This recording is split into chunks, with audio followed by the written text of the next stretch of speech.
Good, Good evening to one and all. On behalf of the C.P. Ramaswami Aiyar Foundation, we welcome all to the launch of Dr. Shashi Tharoor's book, The Battle of Belongings, on nationalism, patriotism, and what it means to be Indian, followed by the discussion between Dr. Tharoor and Mr. J. Sai Deepak. Kindly switch off your mobile or keep it in a silent mode. Please don't remove your mask throughout the evening. Thank you.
First, invocation by Mr. N. Srinivasan. Please remain seated.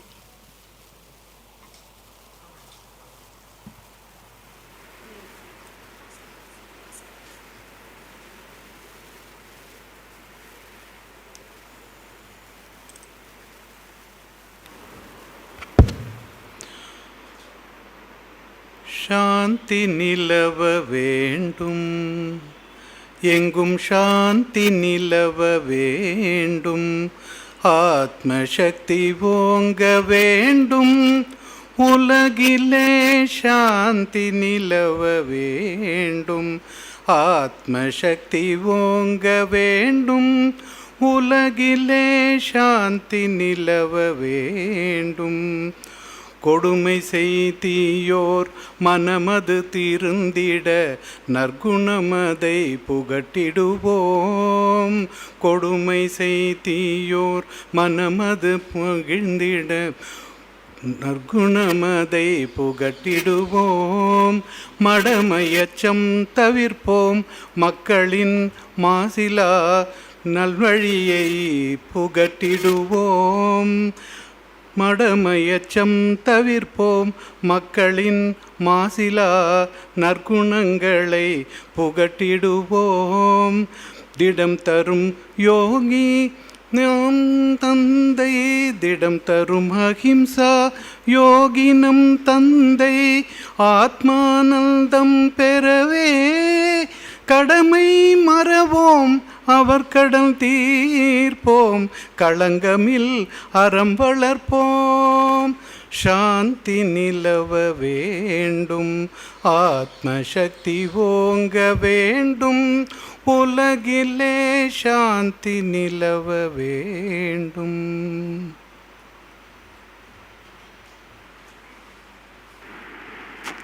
Thank you, sir. I invite Dr. Nandita Krishna, President, the C.P. Ramaswami Aiyar Foundation, to welcome the gathering.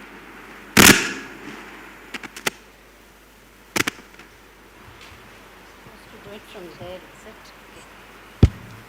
Good evening, ladies and gentlemen.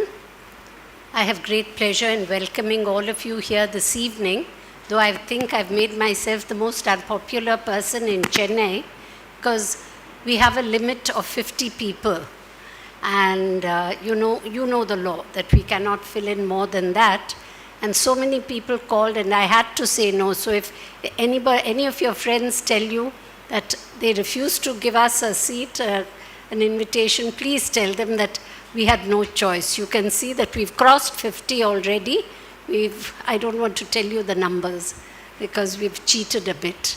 Any case, I have great pleasure in welcoming all of you, and especially our three very eminent writers who are with us today. Firstly, Mr. Timeri Murari. It was very kind of Tim to agree to launch the book at very short notice.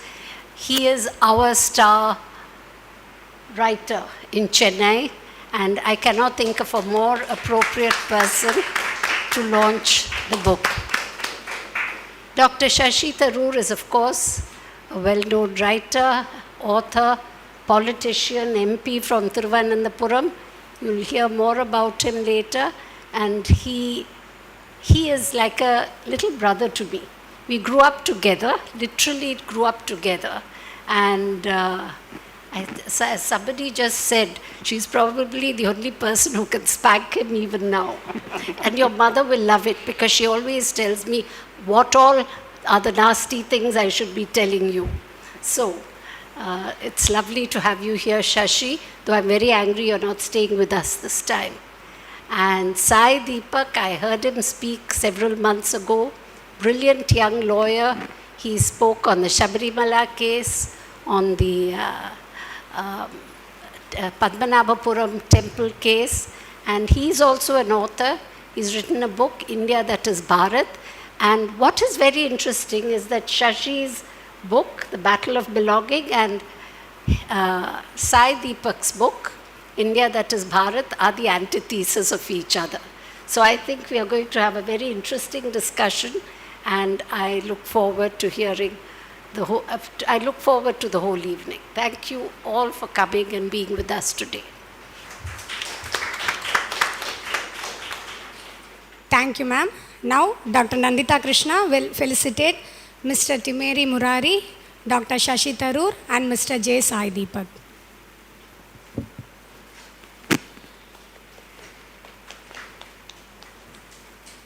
Thank you, Nandita.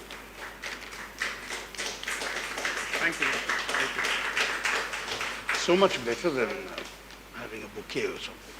So much better than massacring a few flowers. But I have done so when I come to your home. Mr. Timeri Murari is well known in the literary circle, especially in Chennai. Before I request him to launch the book, I would like to introduce him. Mr. Timeri Murari is an Indian novelist, journalist, playwright, and screenwriter. He is the author of 14 published novels, including bestsellers The Taliban Cricket Club and Taj, and has written extensively for Indian and international newspapers, including The Guardian. He has also written the screenplay of the award-winning Hindi movie, The Dhaira, which was voted on one of the 10 best films of 1997 by Time magazine. He adapted and directed it as a stage play, The Square Circle, at the Leicester Haymarket Theatre in 1999. Sir, I do not know whether you are aware that it was performed at the C.P. Ramaswami Aiyar Foundation under the direction of Aruna Ganesh Ram. His latest novel is Chanakya Returns. Mr. Murari has written 18 books which have been translated into several languages. 14 are works of fiction, including the bestsellers Taj, which has been translated into 25 languages, and the Taliban Cricket Club, translated into 9 languages. 2 of his novels, Field of Honor and 4 Steps from Paradise, are semi-biographical. He has also written a book for children, Children of the Enchanted Jungle. His travel history memoir, Empress of the Taj in Search of Mumtaz Mahal, was published in 2019. Mr. Murari has written 5 non-fiction books. 2 of these are memoirs, My Temporary Son and Limping to the Center of the World. Now I request Mr. Timeri Murari to launch the book. We each pick pick up a copy and hold it up for the photographers.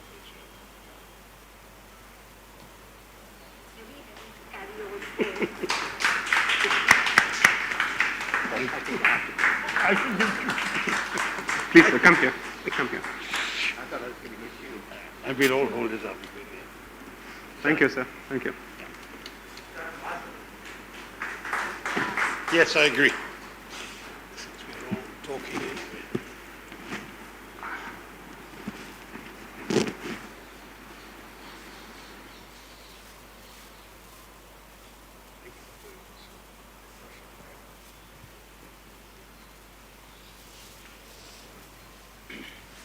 I invite Mr. Murari to say a few words. I was hoping I wouldn't have to say a few words, but the best I can do is to quote from the American writer Maya Angelou, that you will only be free when you realize that there is no belonging, no place and no belonging in life. So this is just to contradict Shashi a bit. So I don't want to delay this any longer because we all want to listen to Shashi rather than to me. So I'd like to leave the stage open to you guys. If Timeri Murari believed in what he just said, he wouldn't be back here in Madras when he could be living abroad. So there is a place you belong to, sir. Thank you, sir. Now I hand over the mic to Dr. Nandita Krishna, who is the moderator of the book discussion between Dr. Tharoor and Mr. Sai Deepak. Over to you, ma'am. Dr. Shashi Tharoor is the best-selling author of over 20 books, both fiction and non-fiction, besides being a noted critic and columnist. His books include the path-breaking satire, The Great Indian Novel, which he based on the Mahabharata and adapted it to the India of the 70s. The classic India from Midnight to the Millennium, and the best-selling An Era of Darkness, The British Empire in India, for which he won the Ramnath Goenka Award for Excellence in Books Non-Fiction. He was a former Under-Secretary General of the United Nations and a former Minister of State for Human Resource Development and Minister of State for External Affairs in the Government of India. In his third term, he is the longest-serving member of the Lok Sabha from Thiruvananthapuram. I think Kerala is more famous for changing its MPs and Especially MLAs. Thiruvananthapuram. Yeah, especially Thiruvananthapuram. So he is the longest-serving member from Thiruvananthapuram and chairs the Parliament's Standing Committee on Information and Technology, in which connection he is in Chennai today. He has won numerous literary awards, including the Sahitya Academy Award, Commonwealth Writers' Prize, and the Crossword Lifetime Achievement Award. He was honored as a New Age Politician of the Year by NDTV and with the Pravasi Bharatiya Samman, India's highest honor for overseas Indians. There are over 1 billion Indians alive today, but what defines an Indian? To answer this question, Shashi Tharoor's latest book, The Battle of Belonging, on nationalism, patriotism, and what it means to be Indian, explores various ideas of nationalism, patriotism, citizenship, and belonging. His discussions are excellent examples of political science. He discusses patriotism, liberalism, democracy, humanism, which emerged in the West in the 18th and 19th centuries and came to India with the British. He also explores India's constitution based on the ideas of leaders and thinkers like Gandhi, Nehru, Tagore, Ambedkar, Patel, Azad, and others. Dr. Tharoor is also known for being very anti-Hindutva. So he compares the constitution with the alternatives formulated by Hindutva ideologues. However, Shashi, neither ideologies nor constitutions are static. The very fact that there have been 105 amendments to the Constitution since 1950 means that it is a continuing, evolving process. The first amendments were instituted in 1951 itself. Even the ideas of socialism and secularism were inserted very late during the emergency in 1977, when many members of parliament were in jail. So these amendments were made without the opposition's presence. We are now in the 21st century. What is the India that young Indians want?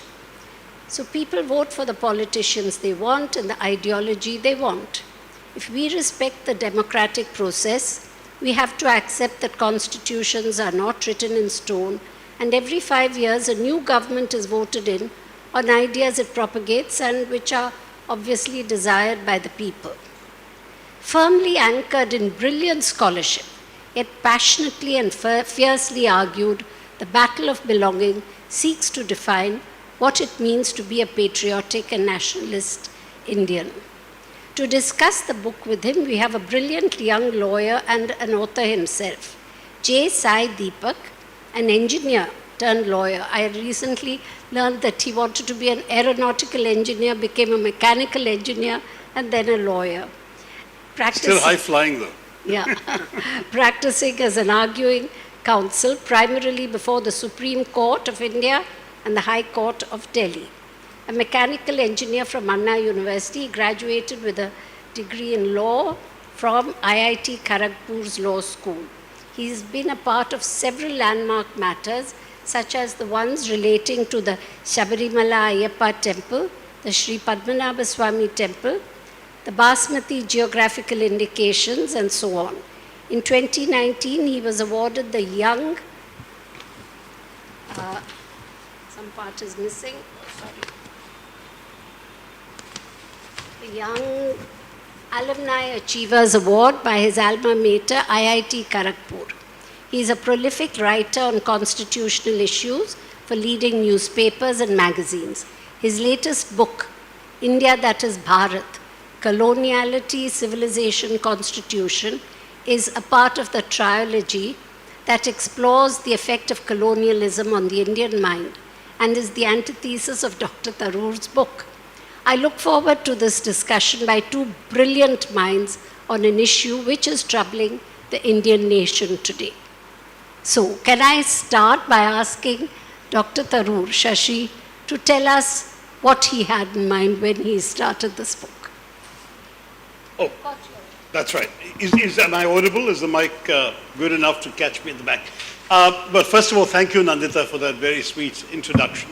Yes, I've known her since I was about 2.5 years old, so we go back an awful long way, and though spanking hasn't been too often on the agenda, sharp words have. And I do want to say that Nandita has been a very excellent foil, because our views differ on many things, but I have a lot of respect for her scholarship and erudition.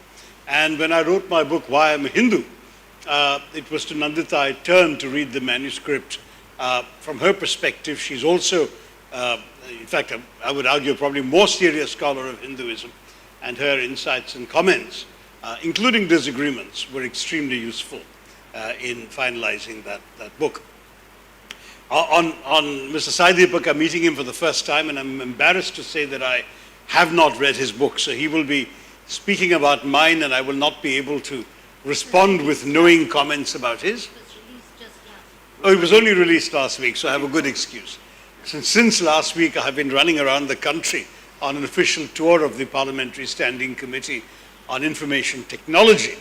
And we've been in Chennai since last night. In fact, this afternoon, we've just come from an excellent visit to the IIT Madras campus, where they are doing astonishing work on 5G technology with a test bed and evolving a wholly indigenous prototype. So I urge you to look forward to seeing more things coming out of your city that will plunge us into the second decade of the third decade of the 21st century, right in front of where things ought to be in the communication space. But anyway, that's one of the reasons why my mind hasn't been on the issues of this book, but rather on the future. But listening to Nandita talking about the book gave me, I think, the perfect launch, because when I wrote The Battle of Belonging, I actually intended initially to start off with a sort of personal meditation on nationalism. Many of you may be familiar with the 20th century's two most famous essays on nationalism, Rabindranath Tagore's towards the end of the First World War, and George Orwell's in the middle of the Second. And both of them were writing at a time when the world seemed to be riven apart by nations fighting each other, and they both wrote about nationalism with a certain degree of hostility, if not disdain.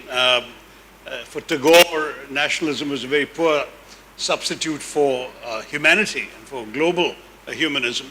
For Orwell, nationalism was patriotism gone wrong. That is, that patriotism for him was admirable and nationalism was most emphatically not. I thought it was time to rethink some of these ideas from the perspective of the second decade of the 21st century, and to look back on what we have in many ways learned and seen of nationalism globally since these two very great minds addressed themselves to it, as well as how these ideas have been applied in the Indian context. And in my case, as I began contemplating how I would address it, I realized I'm not Tagore or Orwell. I really need to also dig into the scholarship that exists as a vast literature of scholarly writings, particularly, as Nandita said, by political scientists on the subject. And whereas when Tagore was speaking, as he was at that time in a series of lectures, or Orwell was writing, one could sort of get away with it. And if you want, there's one more in whose company those two belong, and that would be the late 19th century speech turned essay by the French scholar, philosopher, political philosopher Ernest Renan, who talked about what is a nation for the first time in modern terms. And I thought, since so much has happened, I need to see what the scholars are saying. And by the time I'd immersed myself in the scholarship, I thought it was necessary to at least give a summary of what all these very serious thinkers are thinking about before getting into what I wanted to say. So the net result is a somewhat longer book than I had intended to write when I started out.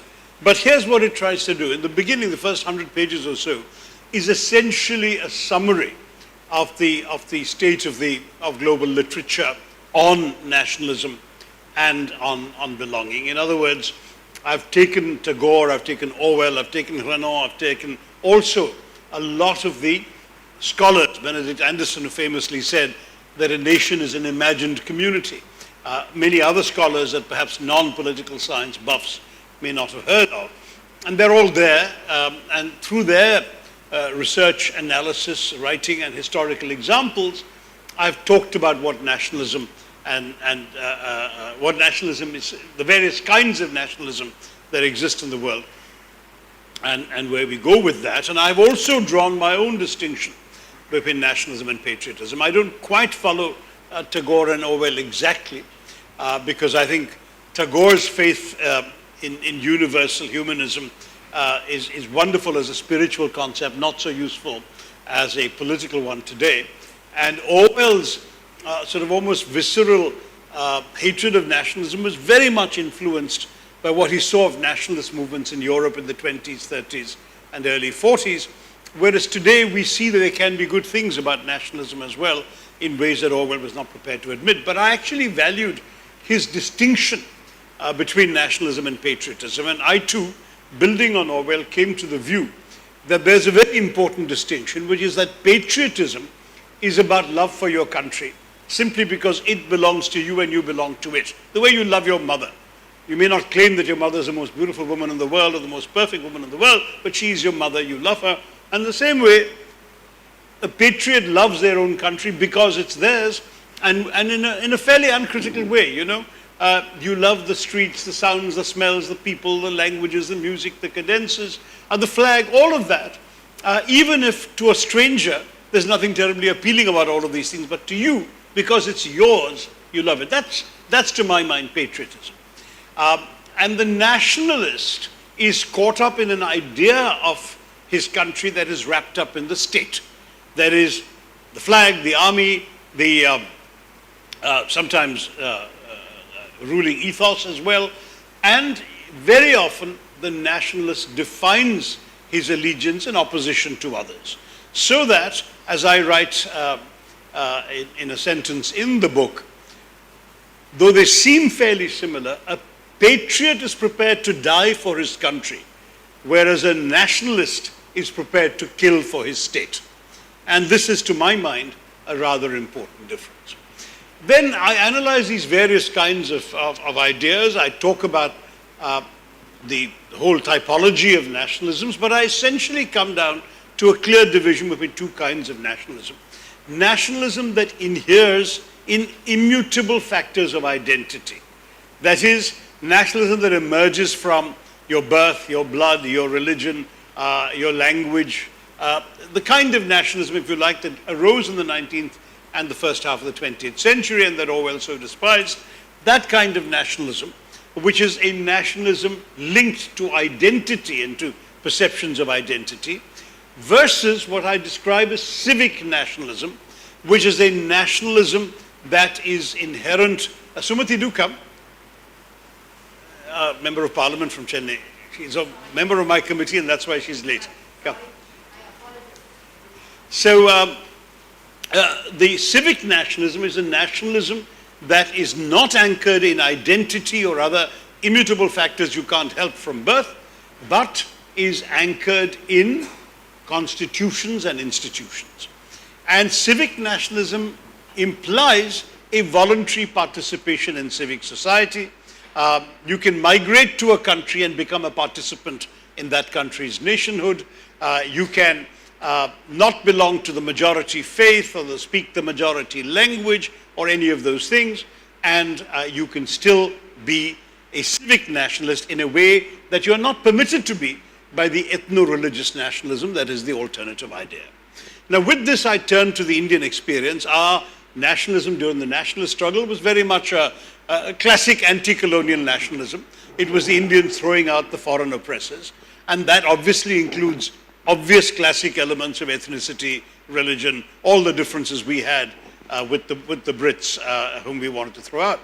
But what was interesting was at the moment of independence, we were in the process of imagining our nation through a constituent assembly that after 2.5 hours of intense debate wrote the Constitution of India that enshrined a certain concept of Indian nationhood. Now what was very interesting for me was that our nationalist movement had ended in a sense, and Gandhiji would have said so, in failure with the partition of the country. What did the nationalist movement divide over? It did not divide over geography. It wasn't North versus South. It did not divide over ideology. It wasn't Marxist versus capitalist. It divided on one simple principle. Should religion be the determinant of our nationhood? And those who said that religion is what determined their identity, they left and formed a separate country for Muslims called Pakistan. But the remainder, starting from Mahatma Gandhi and embracing Nehru and Rajendra Prasad and Maulana Azad and Sardar Patel and Dr. Ambedkar, the whole lot of them, they all said, no, our freedom struggle has been for everyone. We will create a country for everyone. And in the Constituent Assembly, there were very interesting debates, even on this very principle. There was a chap who stood up and said, you know, now that Pakistan has been created as a country for Muslims, shouldn't we be a country for Hindus? And this was debated and thrashed out, and the overwhelming view was that ours should be a civic nationalism of equal rights. And this principle, which is enshrined in a number of articles of the Constitution, I'm sure Sai Deepak can give us the numbers, that assure you freedom of religion, freedom of worship, freedom of expression, freedom of even propagation of religion, and ultimately ensures the equality of all citizens, irrespective of their religion, their caste, their language, their region of birth, any of those elements. That is ultimately what India's constitution is all about. And to my mind, that was the idea of India. Not just the sort of mystical idea of India, the civilizational idea of India that I've written about and in my book an Era of Darkness, which is very important. It's part of who we all are and what we emerge from. But that civilizational idea has now been entrenched in a legal constitution that prescribes certain rights, privileges, and duties to all of us. And that's what the Constitution, the civic nationalism that our Constitution has given us. Now, as Nandita was saying, there is an alternative idea to this. And the 105 amendments don't make any difference because they haven't amended this basic concept, which is central to the Constitution. None of these elements, forget the basic structure doctrine, but none of these elements I've specified that essentially guarantee equality have been amended in those 105 amendments. So the Constitution stands for that sort of India. I know some people like pointing out that the word secular was interpolated only in 1976. But you can take the word secular out and the Constitution still remains a secular constitution because of all these other articles I've summarized. And therefore, the idea that you have no disability because of some immutable characteristic you were born with, that idea is central to my idea of India. Whereas the alternative idea of India is the one encapsulated in the slogan, Hindi, Hindu, Hindustan, which we have heard for some time from the votaries of the Hindutva doctrine. And as I've explained, I've explained the ideology in greater detail in Why I'm a Hindu, but in this book, I've summarized some of their main thoughts, and essentially their arguments on the constitutional aspect were one of rejection.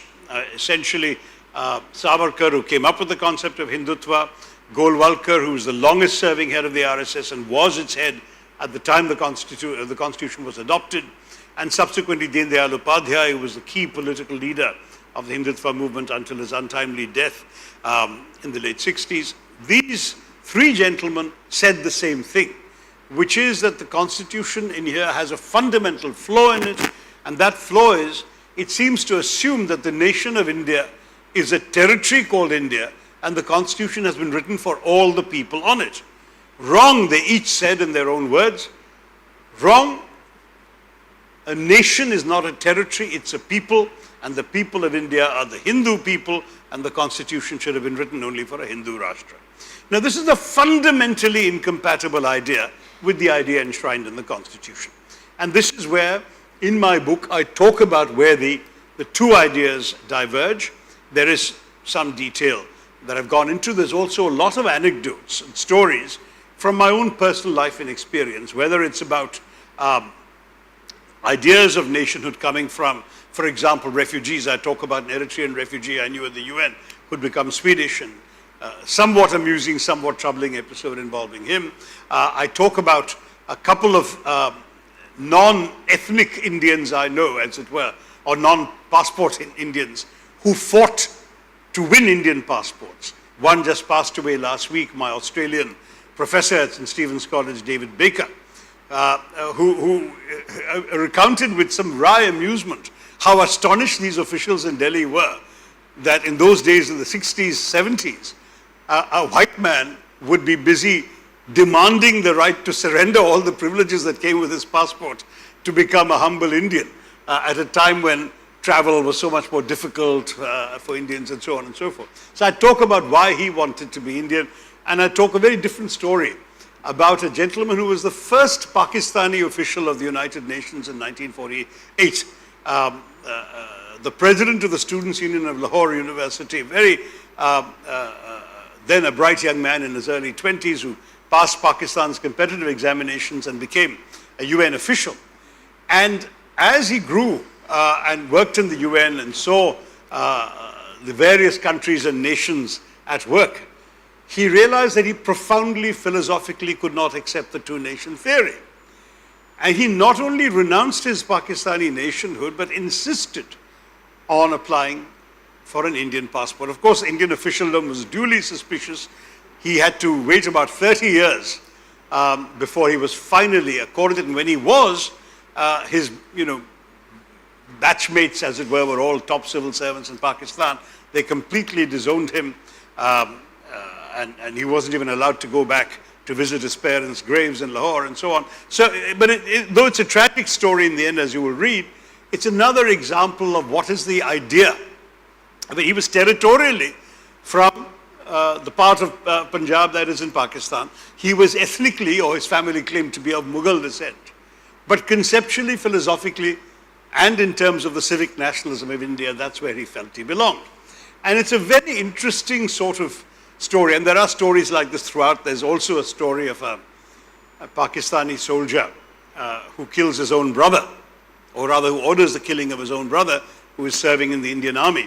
There's a true story from 1965. So if you read the book, you'll see that I do try and explore the issues that I've summarized for you, not just through the prism of theory, but also through anecdotes, stories, and experiences that illuminate the real human dilemmas that lie behind words like nationalism and patriotism and what they mean to all of us. So I'm sorry for this very lengthy answer to Nandita's question, but that's what the book is about. Okay. I think now the discussion begins. So, Sai Deepak, what would you like to say and what would you like to ask, Shashi? Am I audible? Am I audible? Yeah? Yeah, okay. You're holding it, I think, helps. Oh, okay. So, first of all, thank you, Dr. Krishna, for giving me an opportunity to share space with Dr. Tharoor, and congratulations on your book, sir. I've had the opportunity to go through it, at least the important portions of it. And as someone who typically doesn't use a pen to mark on a book, I was forced to do it this time because there are certain aspects that I came across. The one thing that I certainly agree with Dr. Krishna on is that for all practical purposes, my book is perhaps an inadvertent rebuttal of yours. And my book was released on August 13th. Last week was actually the Chennai release, so to speak. And the good thing that I've done, and this is not an attempt at self-edification, is that I have steered clear of all the Hindutva ideologues, so to speak, in building my case, which is that there is no reference to Savarkar whatsoever. There is no reference whatsoever to even Tagore or Gandhi or anybody else for that matter.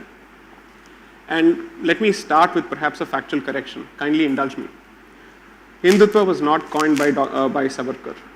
Hindutva was coined by Chandranath Boshu in 1892 in his essay on Hindutva specifically. Long before Savarkar actually wrote on the subject, someone had already thought of it and had actually fleshed out its embodiment, so to speak, and Chandranath Boshu. Yes. So Hindutva, unfortunately or fortunately, is attributed to the mind of Savarkar when in fact it's not. So that's the first factual correction. Second, I wouldn't dare use the word criticism because I would be stepping into too large shoes. I wouldn't do that. But my own impression of your book is that perhaps it takes a truncated view of what people crudely dub as Hindu nationalism. I have addressed certain parts of that actually as part of my book. The idea is to place the current movement and the awakening of this particular society within the larger canvas of what global scholarship refers to as decoloniality, which is to basically say that post-colonial societies are trying to shed the baggage of post-colonialism and wear the lens of decoloniality to be able to re-access their past and not recreate their past, but to re-inscribe certain values of the past in the institutions of the present and hopefully chart a more indigenous future. But it's not possible to completely create an indigenous future simply because it happens to be an integrated world. And that's the reality that you have to deal with and actively engage with. So the idea is to create perhaps a hybrid future which has a greater quotient of indigeneity as opposed to coloniality. Let me say this with as much humility as I can marshal at this point, that perhaps your previous book on the British colonial period as well as this book completely missed the scholarship of decoloniality, because unfortunately Bharat's experience with colonialism is being approached with a blinkered vision, and I'm making a reference to a general school of thought, and I'm not making this personal at all. Because the idea that Hindu nationalism is fundamentally exclusionist and comes to the detriment of and at the peril of religious minorities in this country is to impose the guilt as well as the framework of European nationalism on Bharatiya consciousness. And every mistake and every folly and every massacre or every genocide which was perpetrated in the name of European nationalism is somehow consciously and unconsciously sought to be transposed onto Bharatiya reawakening. I do not wish to call it Hindutva, I do not wish to call it, any Twa, so to speak. I will simply call it Bharatiya Dharmik civilizational reawakening, which is what it translates to. The problem is, unfortunately, whenever this discussion starts, we seem to be fixated with certain personalities, which is Savarkar, so on and so forth. I am happy to completely discard Savarkar, and I'm sure this is going to get me a lot of hate mail, completely discard Savarkar to build a case for Hindu civilizationalism or Dharmic civilizationalism, because it is possible to do so. And the concept of Dharmic civilizationalism is much larger than any single individual. And to box it and lay it at the doors entirely of one particular person simply because he comes from an inconvenient political camp, so to speak, or espouses a certain cause that may not be politically correct, would be to do grave injustice to the society using one particular individual as the strawman of the argument.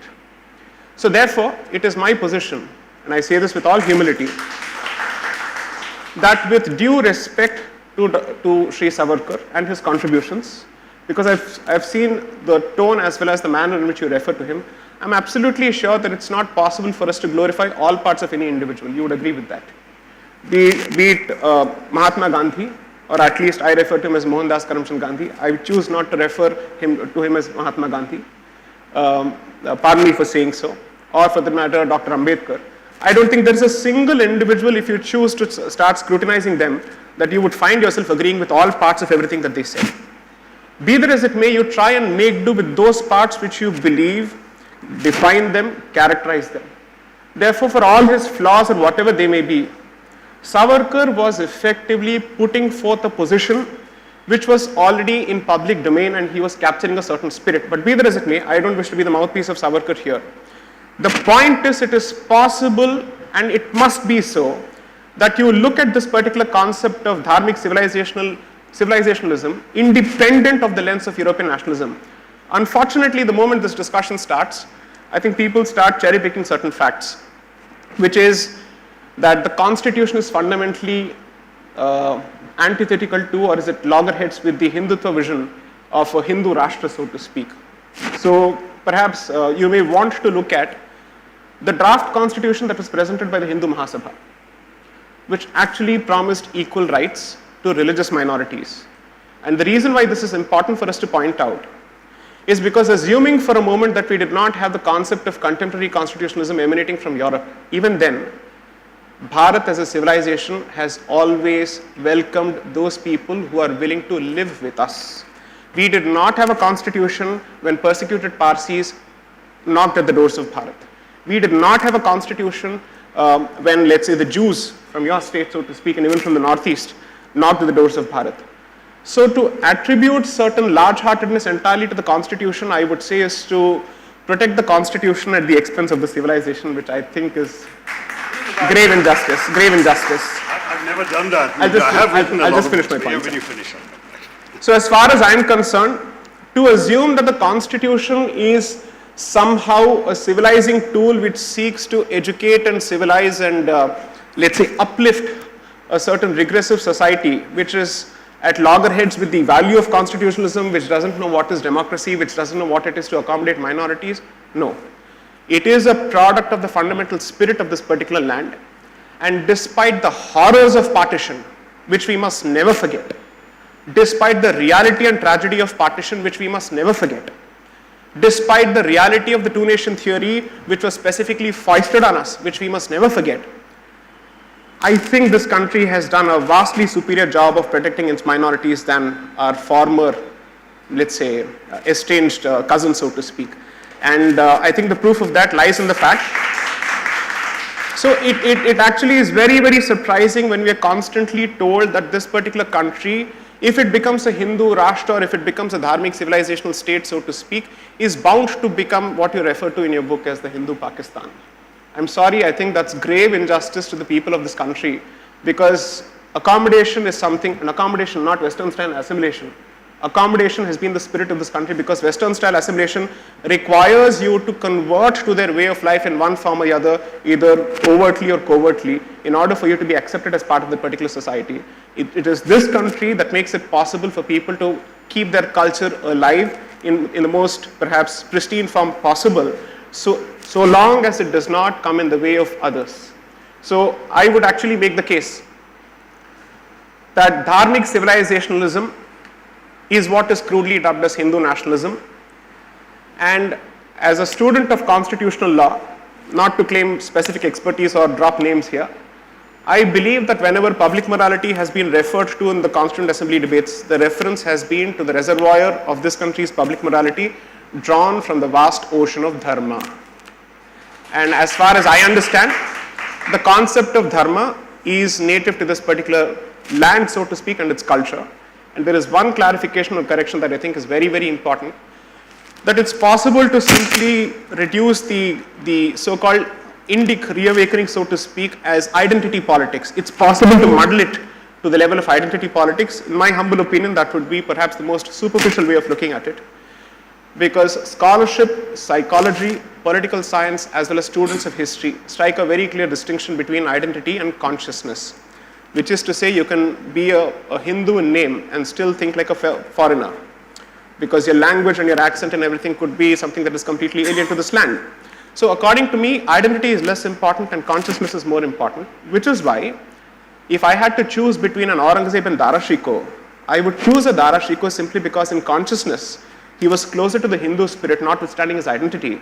But Aurangzeb, for all practical purposes, his consciousness and identity were one and the same and completely antithetical to the nature of this land and its accommodative spirit. So that is the distinction. And the third point that I think needs to be made very, very clearly, because Savarkar's work, whether it is capable of being misinterpreted, misconstrued, or interpreted in the right manner, is not the touchstone of Indic Renaissance, because it is the typical strawman. One of the strawmans that's created is to basically say Hindutva is ethnocentric, it has a certain obsession with race, and therefore in its rejection of religious minorities, it is merely presenting another form of xenophobia. The fact of the matter is this land has accommodated several races, and not all of these races are necessarily native to what we understand as Bharat. They have come from several parts of the world but have ultimately become part of this particular land simply because their way of life has managed to find a way of coexisting with us without actually having a fundamental principle which sees us as subhuman or dehuman. So anyone who is willing to let go of any particular tenet that has the effect of rendering me a second-class citizen or a second-class human being, forget citizen, is welcome in this particular country so long as he doesn't threaten to sever my roots to this particular land. So the idea which I'm trying to present is that dharmic civilizational reawakening is not a restatement or a sophisticated way of presenting xenophobia or ethnocentrism, because ethnocentrism and xenophobia are the legacies of European style nationalism, not Bharatiyata, so to speak. We have to be understood in terms of our ontology, epistemology and theology in that particular order, not in terms of anthropology. Anthropology is the obsession of the European Westerner, not of Bharatiyas. These clarifications are extremely important. I'll wait for his rebuttal and then I'll go to the next point. Shall I? Well, in all fairness, I think you've said some very interesting things, some very provocative, but some that I don't disagree with. And what worries me is that you choose to criticize me on the basis of setting up a straw man of things I haven't said. I've written rather extensively on something. I think I first wrote about Dharma in the Great Indian Novel 40 years ago. And so it's not as if, 32 years ago. And so it's not as if these are not issues I've thought about. I have no difficulty with the notion of the dharmic civilizational roots of our culture and of our country, but I would rather follow the Vivekananda view of what Hinduism is all about, as I have explained at some length in the book Why I'm a Hindu, rather than the view that has been encapsulated by Savarkar and his followers, including those who are today in power and who have put Savarkar's portrait in Parliament and hailed him as one of the great icons of Indian nationalism. And the reason is that Vivekananda is very clear. He was extremely proud of his Hinduism. But what was he proud of? He celebrated precisely the inclusiveness of the faith. He said, for example, in Chicago, in that famous series of addresses to the World Parliament of Religions in 1893, he said, I'm proud to speak to you on behalf of a faith that has taught the world not just tolerance but acceptance. It's a sentence I read in my teens and that stayed with me all my life, that I kept thinking about. And the more I thought about it, the more profound it struck me as being, because I went to school like most of us studying that tolerance was a good thing, that tolerance was something that you would, a tolerant king is a good king and so on. You learned that in history class. But in fact, tolerance is a basically patronizing idea. It essentially says, I have the truth, you are in error, but I will generously indulge you in your right to be wrong. That's all that tolerance says. Whereas acceptance, if you like the Vivekananda view, says, I believe I have the truth, you believe you have the truth, I will respect your truth, please respect my truth. And this, his description of what Hindu civilization and religion and dharma has taught him is very much what it has taught me. And from that premise then, I go to a very different conclusion from Sai Deepak's comments. I don't believe that a young Muslim boy being beaten up in the name of love jihad because he loves a Hindu girl is dharmic. I don't believe that a Dalit or three Dalits being whipped within an inch of their life with a belt because they were doing their job of skinning the carcass of a dead cow is dharmic. I don't believe that this poor young fellow, 2 days after his wedding in Bihar, being tied to a tree and essentially flogged to death while being demanded to chant Jai Shri Ram, I don't think that's dharmic. So when we talk in terms of inclusive dharmic civilization, then all I can say is that those forces that have been unleashed in our country in the name of this political philosophy, whatever you call it and whenever it originated, they unfortunately do not represent the virtues of our dharmic civilization as I have learned them from Vivekananda and from many others. I mean, he wasn't alone, and there were many, many interesting exponents of the faith in contemporary times who built on the work of great thinkers and sayers and scholars. Vivekananda is in a direct line of descent from Adi Shankara. Others have been inspired by many others in the Bhakti movement and so on. So we can go into a detailed discussion, but that's another book. And if you're interested, please read my book, The Hindu Way, or if you're interested in the politics of Hinduism versus Hindutva philosophically, then please read Why I'm a Hindu. But having said all of that, let me come back to this book, which is what I was here to talk to you about. This book does not, in fact, as Sai Deepak seemed to allege, imply that the Constitution is all that we are, or that our civilization has reached its apogee in the Constitution. It's a pretty fine Constitution, highly admired by constitutionalists around the world, but obviously it is the end product of an entire historical evolution. And in our case for millennia, I've forgotten in which book, but I have written that, whereas the Italian nationalist Massimo Tapparelli d'Azeglio in the 19th century, when Italy was created out of a mosaic of principalities and statelets, rather famously said, we have created Italy, now all we need to do is create Italians. And I wrote that we never had an equivalent of such a thought in India's nationalism, because Nehru and all the others around them, if asked, would have said, India as a civilization, as an entity, as a land, as an idea, has always existed. We are merely giving contemporary expression to the longings of Indians. So there's never any need to create Indians. Indians existed. And in fact, in talking about it, I have argued in many of my writings, and it may even be in this book, that this is not particularly a Hindu idea, though I have great reverence for Adharma, because in fact, whereas as scholars like Diana Eck and so on have said that the territorial configuration of India was essentially sanctified by the endless tracts of pilgrimage from one Hindu shrine to another over literally centuries or even thousands of years, and that's perfectly fine. It's also true that the rest of the world saw us as one, and that, as Maulana Azad pointed out, an Indian Muslim going on the Hajj would be greeted by Arabs, whether he was a Tamil Muslim or a Pathan from the northwest, be greeted as a Hindi, because there was this notion of India or Hind as one coherent civilizational space. So my argument is that it is very, very much something that we can converge upon.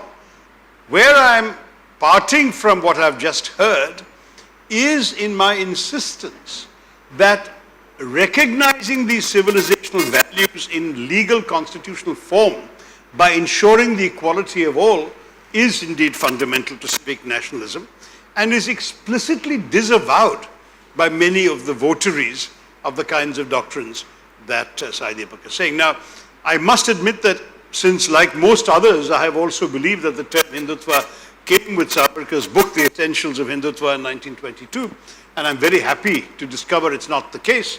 I have to admit that nobody today espousing Hindutva doctrine has put up any monuments to Chandranath Boshu, whereas Savarkar is very much hailed and recited and presented as the fount of those ideas. And the worry about, of course, Savarkar writing is that he was writing very much at a time when very similar ideas were flourishing in Europe, particularly Italy, Germany, and Portugal and Spain at that time, were caught up in very similar notions of ethnic nationalism. And it was no accident that Savarkar described Hindus as a race. He did not use the word religion, he used race because he was writing at a period when these ideas of racial purity were sweeping across Europe at the same time. So that, to my mind, discredited much of the origins of his ideas. But now that Sai Deepak tells me there's somebody else who has had a different understanding of Hindutva in the 1890s, I would be very happy to read him. If, on the other hand, if he has echoed a sort of Hindu-ness, a Hindutva, that speaks to the kind of Hinduism that Swami Vivekananda celebrated, then I have no quarrel with him, whereas I do have a strong quarrel with Savarkar as judged by his writings as well as by the content of his later political life.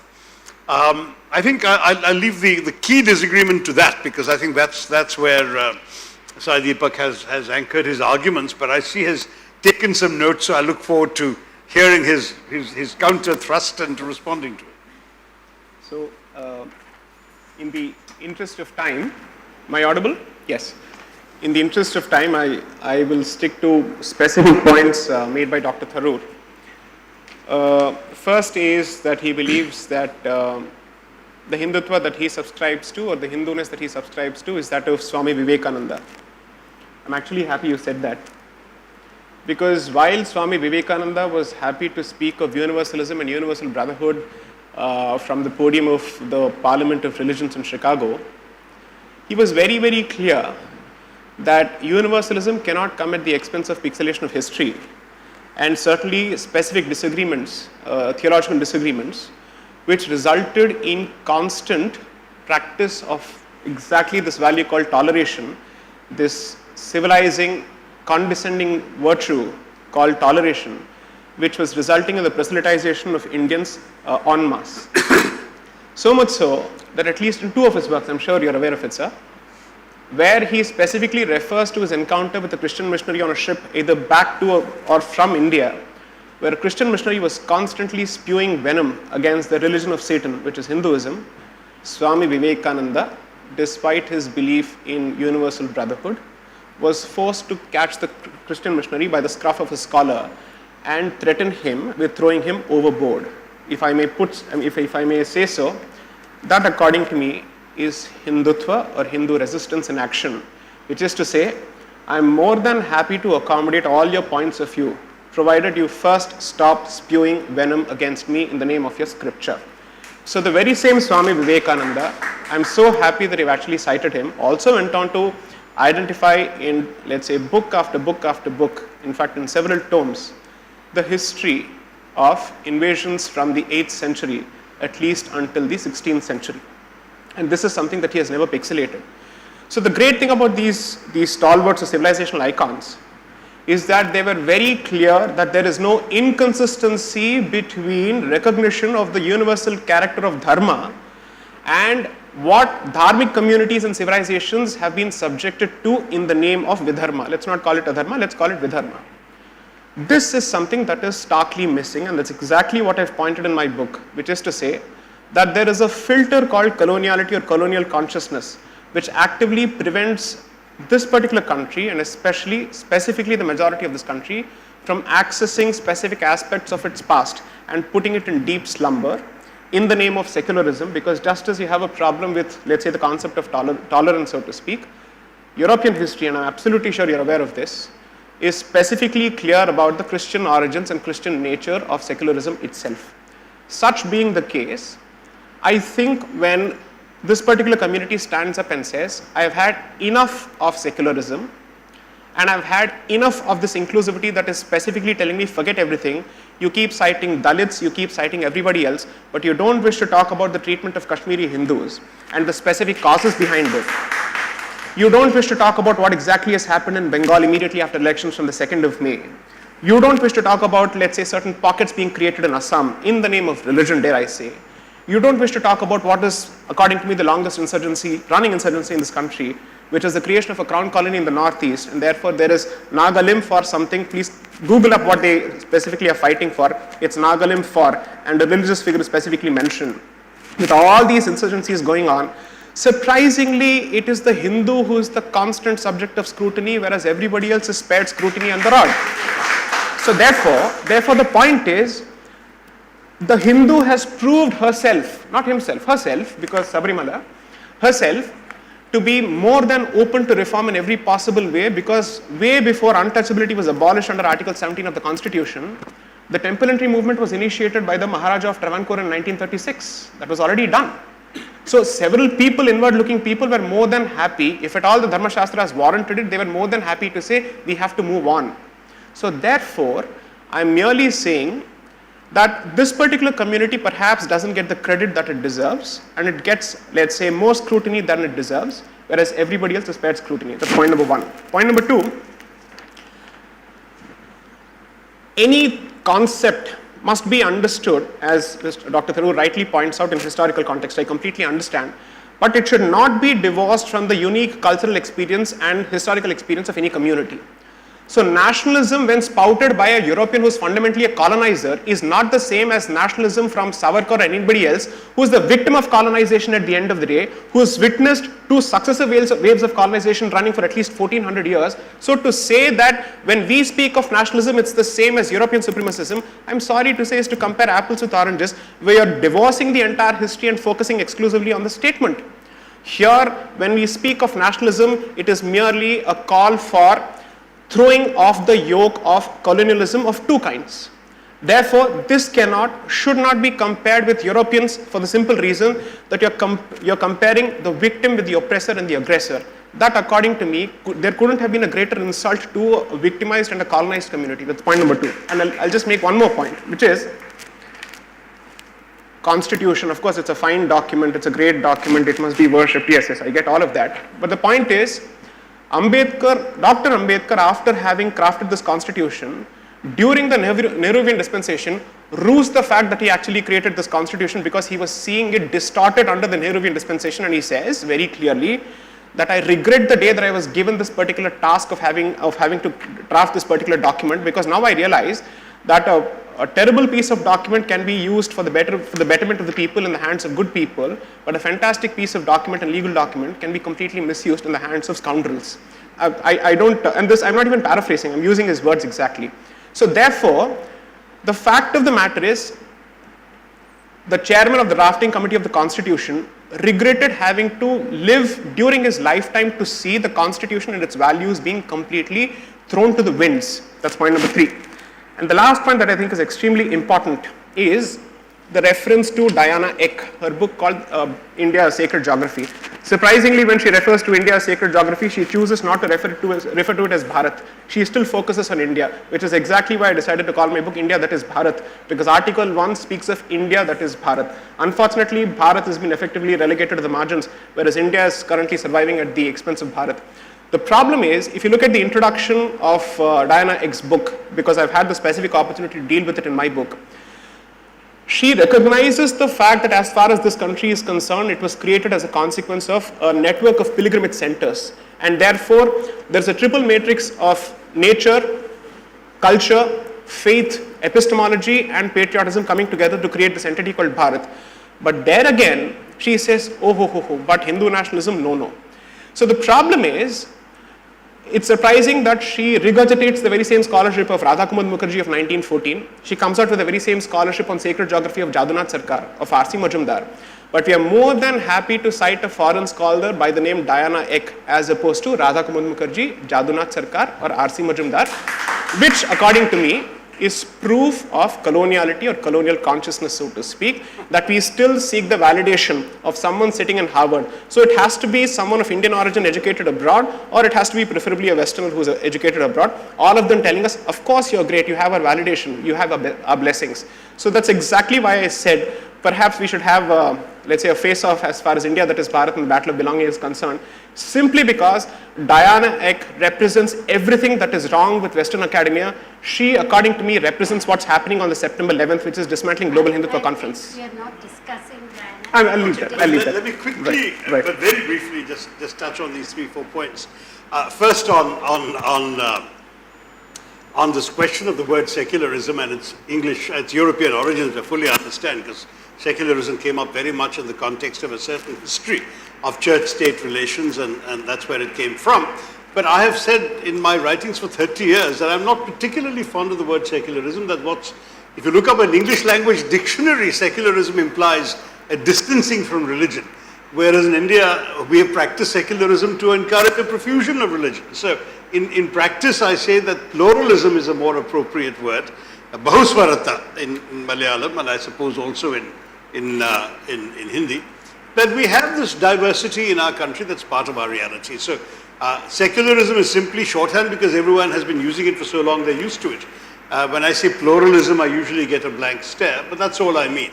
The diversity, a variety of people in India, which I think we should all accept. That's certainly what I believe in. On the question of Vivekananda's robust refusal to accept being insulted, I'm 100% with him on that. After all, what does he say? He says, I am proud to speak to you on behalf of a faith that has taught the world not just tolerance but acceptance, which is also a message to people of other faiths. Don't try and tolerate me, accept me. I will accept you. I will accept that you're Jehovah, you're Ahura Mazda, your prophet, Yahweh, or anybody is, as far as I'm concerned, as valid a way of imagining the divine as mine is. He loved quoting the Shiva Mahimna Stotram, which essentially says that as various rivers, some crooked, some straight, flow down various mountainsides and end up in the same sea, so also all ways of worship will end up at the same divine. That fundamental idea that Vivekananda made, I would argue, the bedrock of his preaching, and I'm proud to say I've probably read every word the man ever spoke in print, that appeared in print, including obscure speeches in Lahore and here and there. He was the great advantage for me was that, of course, Vivekananda did the bulk of his preaching and writing in English, and therefore I didn't feel I was reading his ideas mediated through a translator, and that made it all the more interesting. But in any case, his ideas were very, very clear, and I have no problem with standing totally and resolutely behind my support for him, because he was not an unself-critical Hindu. Unlike these gentlemen of the day today, or not so gentlemen, who are, in my view, giving my Hinduism and Vivekananda's Hinduism a bad name through their conduct. He was somebody who, for example, he once said, it may astonish you today, 120 years later, he said, I've been wandering through the villages of India as a sadhu seeking alms, but how much better it would be if people like me, if other sadhus would go from village to village teaching science and mathematics. It's so much more useful for India than the spiritual quest in which we're embarked. This is Vivekananda. And I think sometimes we don't recognize that there's been this very healthy reformist inquiring quest within those who are amongst the greatest votaries of Hinduism. So an uncritical defense of every kind of bad behavior that is currently being taken out in the name of Hindutva, and particularly the whataboutery that says we have done bad things, but those guys have also done bad things, to my mind is not the idea. As far as I'm concerned, our duty as Indians is to reform ourselves. And if you want to really bring it down to religion, then as a Hindu, I believe that I would have every entitlement to judge my fellow Hindus when they fall short of the dharmic standards that I've been brought up with. But it's not my place to tell a Muslim how to be a good Muslim or a Christian how to be a good Christian. I can tell them under the Constitution how to be a good citizen, and what of their conduct is not acceptable to me as an Indian citizen. But as a Hindu, my business is only with my fellow Hindus, and if that's the prism through which you want to see the debate, I will continue to criticize Hindus when they misbehave. And I think that those are the three main points. But broadly speaking, let me stress, there has to be some common ground between these views, because ultimately the Constitution is what it is. And we even have the principal votary of Hindutva ideology today, the Prime Minister himself, saying the Constitution is his holy book. So there is a level of acceptance. I've actually asked Mr. Mohan Bhagwat whether he stood by his predecessor's rejection of the Constitution. And he said, look, those were the days when the Constitution was being debated by everybody. I'm not bound by what was said in the 1950s. And if that's truly where he stands, I respect him for that. And he says, okay, he will, his movement will work within the parameters of our Constitution. That's already a very useful meeting ground and a very useful basis on which the government and the opposition should be able to proceed.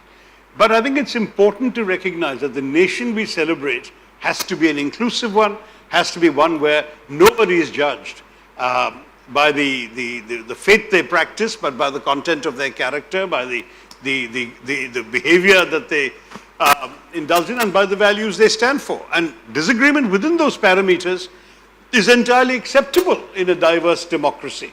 As I've said many years ago, the thing about India that I celebrate, and I said this to foreign audiences, is that in a country like ours, with all the diversities we have, you don't really need to agree all the time, so long as you agree on the ground rules of how you will disagree. To me, those ground rules are the rules established in the Constitution. That's the civic nationalism that I celebrate. And within those rules, we can happily disagree, provided those fundamental rights are not challenged. That a Muslim is not told that somehow he is less legitimate a participant in the national conversation because his gods are found in a country other than this holy land of India. That, to my mind, is not acceptable. To me, from my reading of my faith, my civilization, and my country's history. I think I'll leave it there, but I invite you all to read the book, engage with it, and see for yourself whether the arguments I've made are even partly persuasive. I recognize that many of you are attracted to another point of view, but I think it's important to bear in mind that these ideas are ideas that have come as a product of a somewhat long period of reflection, reading, and immersion in these ideas. They're not offered without thought, so I hope I can offer them to you for further thought, reading, and reflection. Thank you very much, Nandita, for doing Thank you. Before I open it up for questions from the audience, I'd like to ask you one thing. How did you choose this cover? Oh! It's a very violent cover. Could you Well, covers are chosen switch off your mobiles? Covers are chosen by publishers more in terms of what attracts attention in a bookshop than more than anything else. And you'll often find the same book in different countries having very different kinds of covers. And names, and names do change. A couple of my books have India, yeah. So my book, An Era of Darkness, about the British colonial empire here, the British edition is called Inglorious Empire, which is much more in your face. So there you are.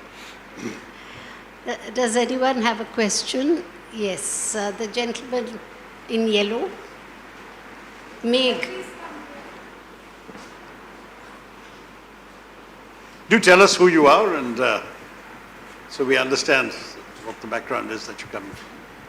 I request you to just question Dr. Tharoor. Please, all of you, anyone who wants questions, don't make a speech instead. My name is Meg Kalyanasudaram. I'm director Sorry? of. My name is Meg Kalyanasudaram. Hi. And I'm the director of Indica Classical Library. Indica? Indica Classical Library. Wonderful. We specialize on ancient Indian texts. Yes. Right. Is this Congratulations. similar to the Murthy Classical Library and so on? A response to it. I see. So it's different texts, not the same one. Yes, a different set of texts. And congratulations on your book. Thank you. My questions follow from a reflection. I've read the book fully.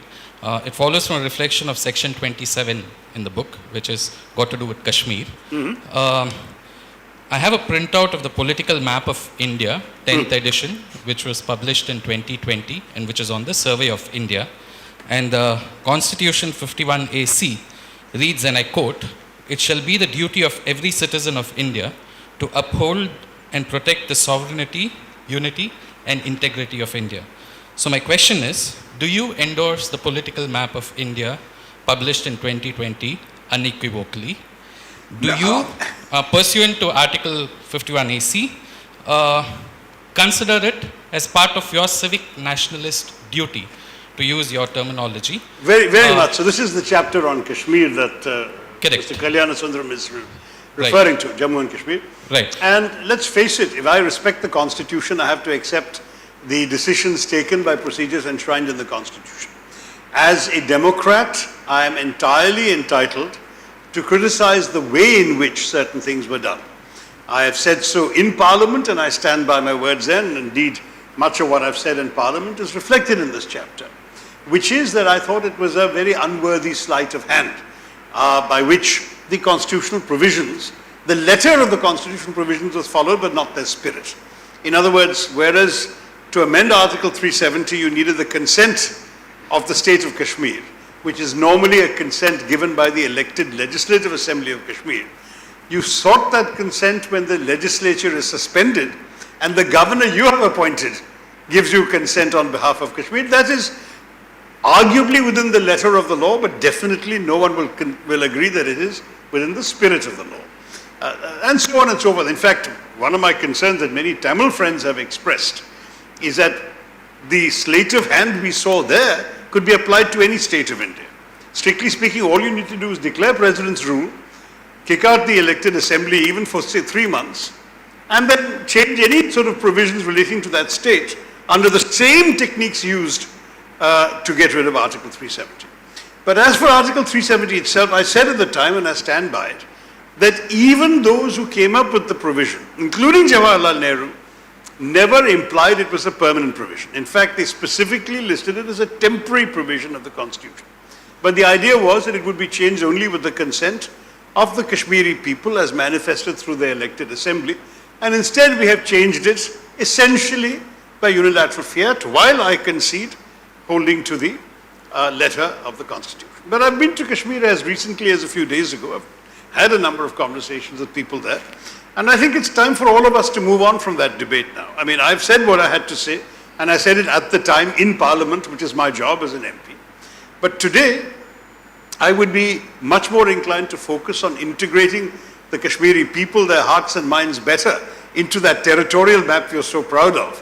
Because honestly, that is what I think is the larger priority. If we want to celebrate our democracy and our unity, that's where we should focus our energies. I had a good conversation with the Lieutenant Governor. I think he's got very clear ideas and is very much hands-on. A lot of things are happening. I hope we'll see elections as well and restoration of elected government.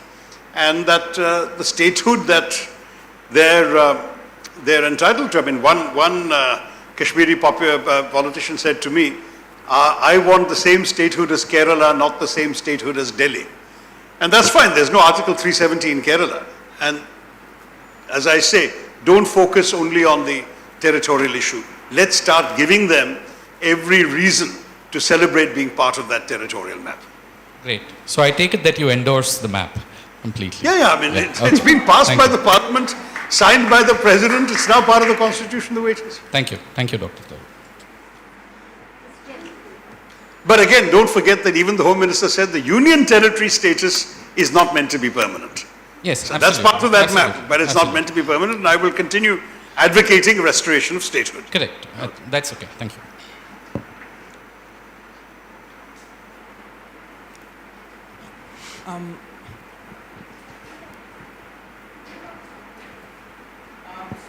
No, you need the mic because it's being broadcast on YouTube and Zoom, so they won't hear you without the mic. I'm Srijit Sai. Keep it very close to you.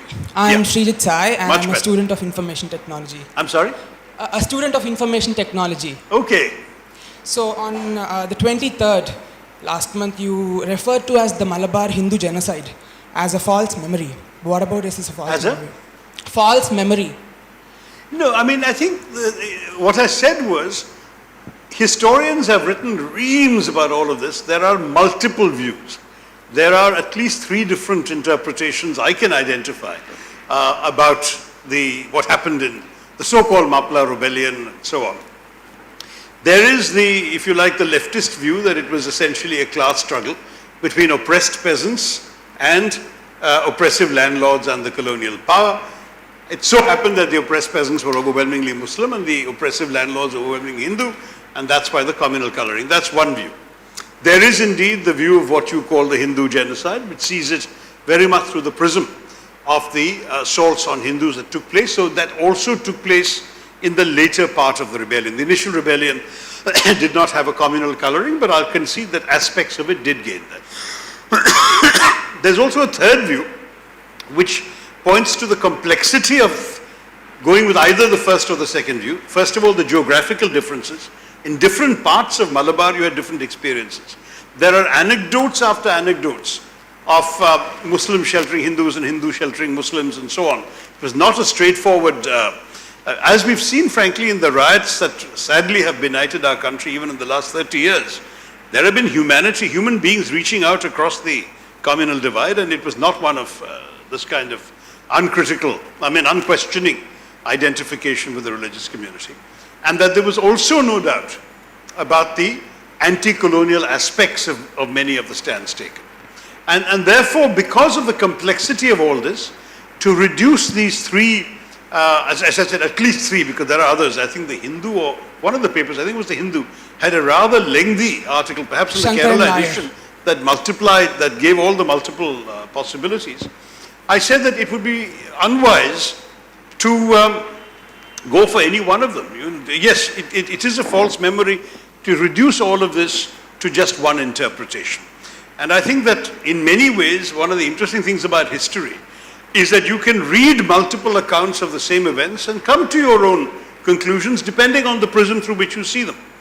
And I will be amongst the first to admit that no one view is necessarily superior to another, but that definitely the duty of the historian is to dig up as much material as available and put it out there, and that all history writing is subjective. I concede my attack on British colonialism omitted certain good things the British did, or at least that they feel that they were good things that they did, though I don't believe they did them for us. That's another matter.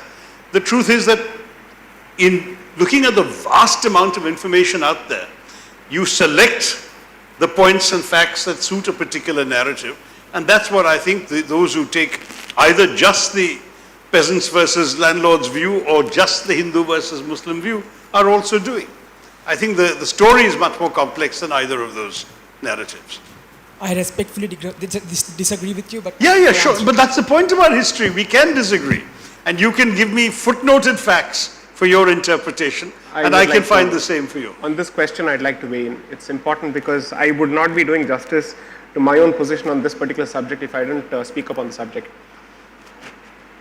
Be it in journalism or history, I think it is currently boxed by the tyranny of what I call forced symmetry and balance, which is to say that you throw up three different views and say all of them are equally valid, and therefore you must leave it to people to choose which of these is most comfortable to their position, as opposed to focusing on the more objective aspects of history which are demonstrable through clear evidence and facts. How do you judge whether an incident has a communal, let's say, flavor to it, or let's say a communal tinge to it or not, is not just on the basis of who was killed and who are the perpetrators, but on the basis of stated goals and intentions. Let us not forget that as far as that movement is concerned, the larger goal was to actually express solidarity with the establishment of the Ottoman Caliphate, so to speak, and to say that the dismantling of that particular caliphate is an attack on Islam, so to speak. Therefore, to say that this was a peasant rebellion, 20 years down the line, we'll have the very same historian saying that because most of the best houses in Kashmir were owned by Kashmiri Hindus, what happened there was again a rebellion of the proletariat, so to speak. That's what we'll be told next. In fact, that theory has already started, that the problem that most of the people had there was because of the affluence of Kashmiri Hindus. Therefore, what happened there was the same thing. You have another line of history basically saying that the person who demolished Somnath 12 times was doing this to effectively free the people from the oppression of the Brahmin there. Even that history has started. So therefore, I'm sorry to say this can't be accepted, because the fact of the matter is there is a clear solidarity with a movement which is Islamic in nature. Second, you see both the Hindu landlords as well as the British colonial masters, so to speak, as co-conspirators who are holding on to lands belonging to a particular religion. Clearly, the communal flavor of that particular entire movement is out in the open. There is really nothing to judge after that. The fact that a few people who were killed also belonged to the same religion of the perpetrators doesn't change the fact that the intentions were clearly communal in nature. Most importantly, It is to the credit of a lot of people who must have sheltered Hindus, no doubt. But let us not obfuscate and indulge in obfuscation when we say that the intention behind the, or let's say the trigger behind the movement was manifestly, avowedly, irrefutably and undoubtedly communal in nature. That is something that must be accepted, because otherwise we will start laying the groundwork for, let's say, for apologia for everything that has happened in this country.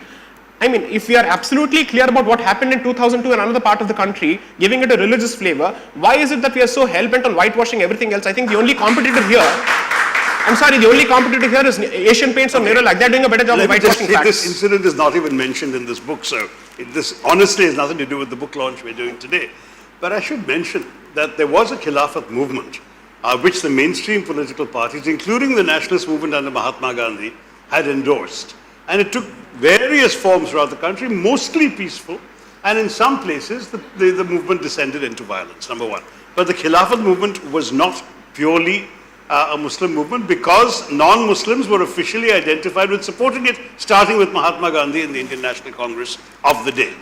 Secondly, if you read, for example, there's a letter published in the Hindu in Madras by the man whom the Hindutva movement today loves to demonize, Varim Kunat Muhammad Haji, who was the man who was then finally caught, arrested and executed by the British, and who is demonized today as this communal slayer, and who in his lifetime wrote to the Hindu and insisted they publish it and threatened the Hindu with violence if they didn't publish it, saying that as far as he was concerned, there was nothing communal about agitation. There were Hindus fighting on his side, and that people of any faith would be welcome to take refuge in his lands, which at that point were not under British control, and that he was essentially there to fight against colonial oppression.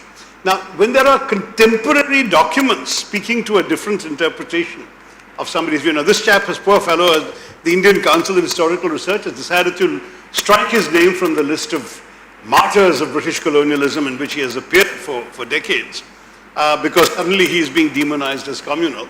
I despair, because this is the fellow's own words that you're talking about that are being disregarded in favor of somebody else's demonization of his role in this rebellion. But as I say, none of this has anything to do with my book, or indeed with the notion of nationalism. Neither him nor those who extol him today have turned out to be anti-national or have left India for Pakistan or anything like that. So let's stay where we are on the battle of belonging. They all belong. Okay. Perhaps Dr. Ambedkar has said a lot on this particular subject. You must read on this. I think we'll take one question there. I think we've had a lot of... But do confine yourself, if you don't mind, to the issues in this book. Please don't go off the subject like this Mopla rebellion has nothing to do with this book. Thank you, Dr. Krishna. My name is Vijay. I run the India Pride project, where we're bringing back... I beg your pardon, the India? I'm the founder of the India Pride project, where we bring back stolen murtis back, and I know it's a cause that both Sai and you are very close with, because you've written... Bringing our objects and artifacts. I'm the guy who's bringing back all the idols back. Excellent, yes. So my question... I've actually tweeted in support of this cause. I didn't realize it was... the chap who had contacted me about it is based in Singapore. Anurag Saxena. Anurag Saxena. So Both of them work together. You work together with Anurag. Very good. So I'm my a strong question- supporter of what you've tried to do. Thank you. A book on the subject. Okay. Okay, Vijay, let's My go. question to you, But sir- again, no idols in this book, I'm afraid, sir. My question to you is, since 1977 to 2000, which is covered under the CAG report of 2013, India brought back only 19 murtis, and you've been very passionate talking about colonial loot. And then from 2000 to 2012, India brought back 0. And now we're looking at about 53. And you know the extent and the scale of this loot. And since you so passionately believe in this cause, why do you think nothing was done for the last 40 years on this in terms of legislation, in terms of effort? Not just talking about colonial loot, but also contemporary stealing of our murtis. And I place this question to Sai Deepak as well as the politician who's in Tamil Nadu. Today, the regulation under which heritage crimes are being prosecuted in this land is under section 370 of IPC, which is actually housebreaking theft, which carries a maximum penalty of 6 years. And in my state of Tamil Nadu, I am an Indian passport holder. I moved back to India. There is a special amendment passed in 1993, which is reducing theft from temples to 3 years. That means if somebody robs a house in Tamilnadu, it's 6 years, robs a temple in 3 years, it's half. I would request both of you as members of parliament and also constitutional experts. I'm not a member of parliament at least yet. Okay. The august audience, please rectify, help us with proper regulation on heritage crimes so that we can bring our that home. legislation, I somewhat despair about this because we actually have a domestic law which has been upheld by all governments, including, astonishingly, the present government through its Advocate General in the High Court of Delhi, which says essentially that any objects purloined before 1972 are not our business and they are legitimately taken by whoever was the power of the past. I find that astonishing. And I have publicly called for that. I will correct that because we have successfully brought back the Nalanda Buddha, for example. Sorry, you successfully brought back the Nalanda Buddha that was stolen in 1962 from a dealer in London.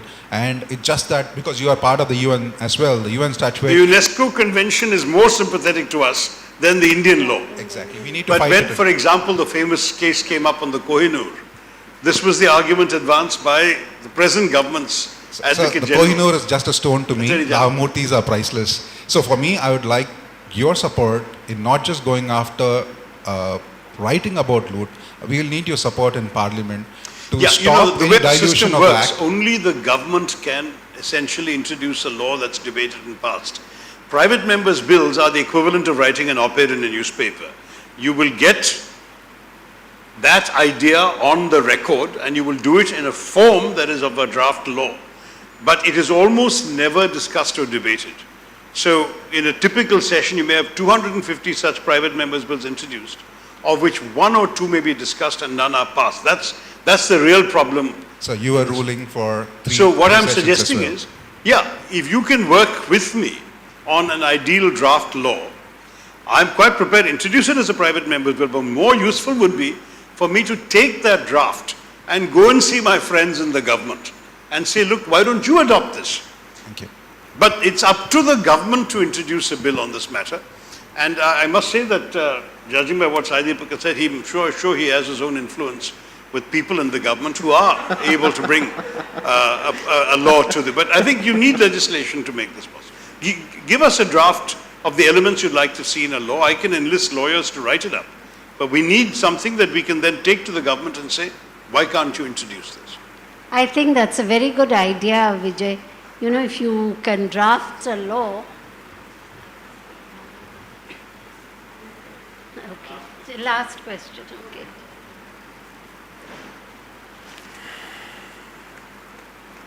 There are a lot of people waiting for him to sign his book. I am named Ravi K. Vallat. I am a human being. That's it. I just want one question. A young author is trying to, or rather got a lot of brownie points. The thing is, we are all forgetting that we are human beings. From day one till today, humanity is missing. You know, you kill that man kills you. I'm tired of that. Where are we heading? We just wanted to know where the humanity is lost. I don't want Mahatma Gandhi being named as Mohandas Karamchand Gandhi. All that I'm tired of. You understand? All I want to know is where are we heading? Who is going to try to coin the Vasudeva Kudumbagam? That's missing. You know, we are fighting for and against. Thank you. Thank I you would like to very get much, a sir. detailed answer. And I also belong to Palakkad, Alattur. I would like to meet you personally after this meeting. Sure, we'll signing books. Thank you. Before I'm sorry, there are a lot of people waiting to get their books signed.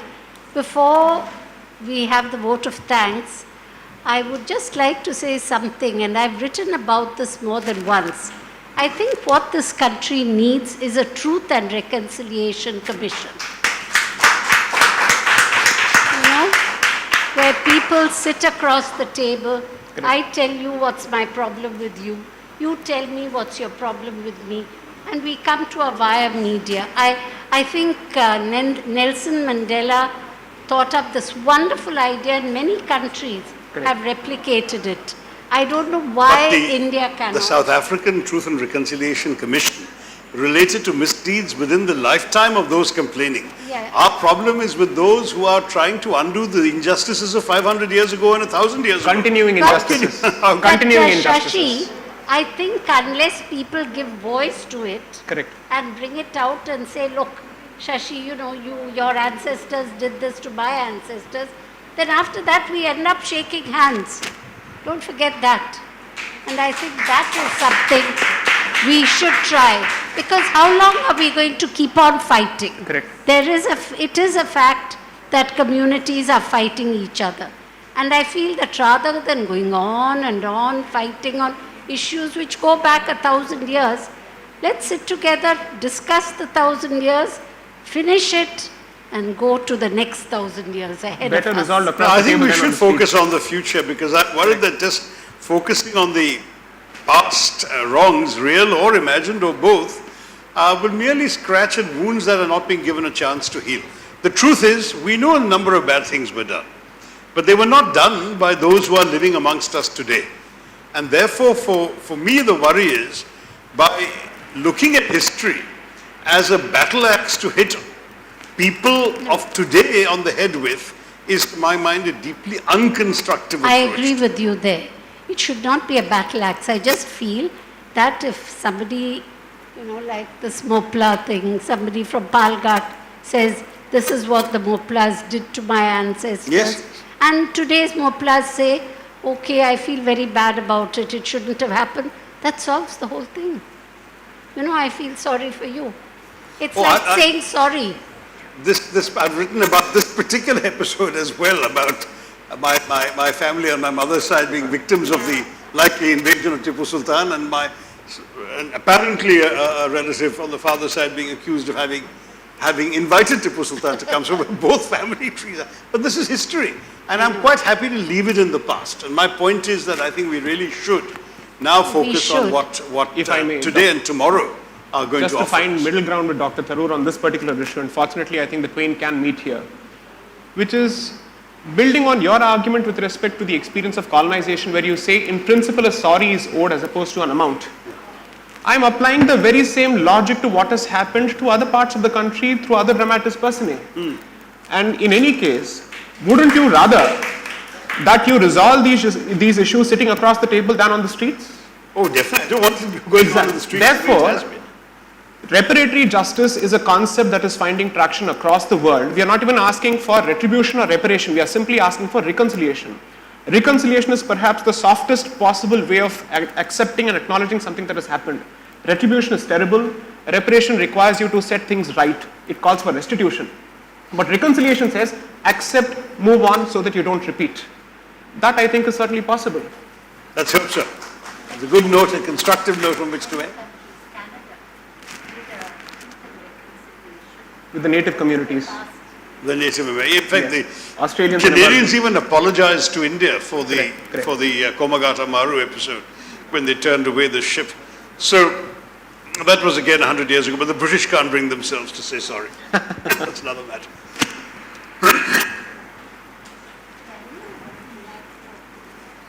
Thank you, ma'am. Actually, we don't want to end this discussion, but what to do, time constraint is there. Now I invite Dr. G.J. Sudhagar, Professor Emeritus, C.P. Ramaswami Aiyar Institute of Indological Research, to deliver the vote of thanks. Let me assure all of you there will be a very brief vote of thanks. And so that those of you who want to get autographs from Dr. Shashi Tharoor, please hold on for a few minutes. It's truly my honor and privilege to propose this vote of thanks on behalf of the C.P. Ramaswami Foundation. I'd like to thank all of you for being here, a very distinguished audience. And Dr. Shashi Tharoor, I would be stating the obvious if I say that we have a celebrity in our midst. And this is perhaps the third vote of thanks that I'm giving to Dr. Shashi Tharoor from the same platform. He's truly an intellectual. And this book is perhaps a felt need. Quite a lot of, you call them westernized or modernized elite of this country, were quite confused.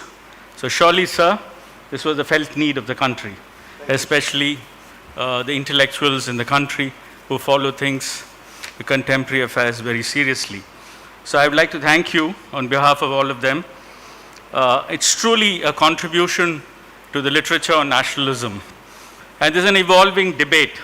As an academician, I see this as an evolving debate. The debate continues. And Mr. J. Sai Deepak, I have the first time I'm seeing, somebody from Delhi was talking about you, a good friend of mine, a very senior professor of the Delhi University, with a brilliant mind. I can see a brilliant mind. Surely, we, all of us, have to think what Mr. Sai Deepak has talked about. There are several points I'm sure many of us would like to agree. But then, I learned as a young postgraduate student that there's something called agree to disagree. See, all of us, I think all of us believe in democracy. Surely, all of us here believe in democracy. So I think we move ahead this kind of debate and discussion. Mr. Timeri and Murari, sir, I've had the pleasure of seeing you in the Madras Book Club several times, and I entirely agree with Dr. Nandita Krishna that a very distinguished author like Mr. Murari released this book. I would also like to thank Dr. Nandita Krishna, who's the host of this whole program, because I think there's a very hallowed platform, the C.P. Ramaswami Aiyar Foundation, several international conferences and national level seminars, and intellectuals all over the country and even abroad have taken part. This discussion is going to add to that. It raises further the kind of status, not only in the city of Chennai, but to this whole intellectual discussion. I'd like to thank the staff of the college, the staff of the institution, who are so dependable and so efficient, all the members of the staff of the foundation, and the very distinguished audience here. And if the members of the press and media are here, we would also like to thank all of them. Thank you all. Thank you very much. Of course, my dear. But you must read it. I know you haven't done it. Really?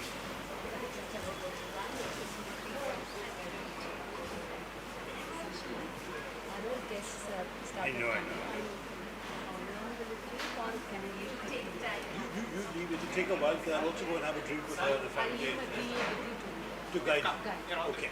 And you know that my chap is standing outside, they can just reconnect. Before you get marked, it will be an hour at least, I think. 9 o'clock. How far are you from here? Which is? Oh my gosh, that's about 35, 40 minutes. 45 minutes. You're going to give me yet another late night on this trip. I'll come back. I know you're doing this for me. I'll make it a chance. How are you there? Keeping well? Not too bad. How's mom and the kids? The little one?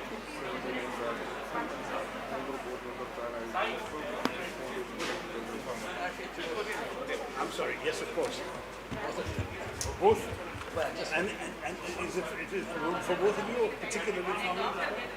You both, Tim and Maureen. Yes, thank you. So I hope you water up. I would love nice looking cup. Tomorrow. The only free evening was this evening. That's why I gave it to Nadi. It turned out not to be free because Sumati has also organized a dinner for the MP. Since it's an MP delegation.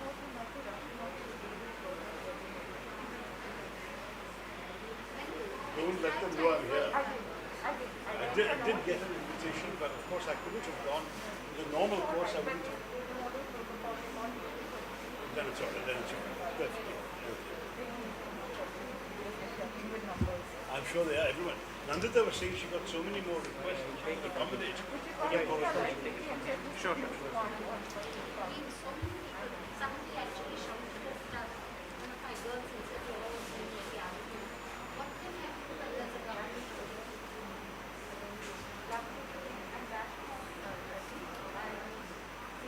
Of course, lots of love at home.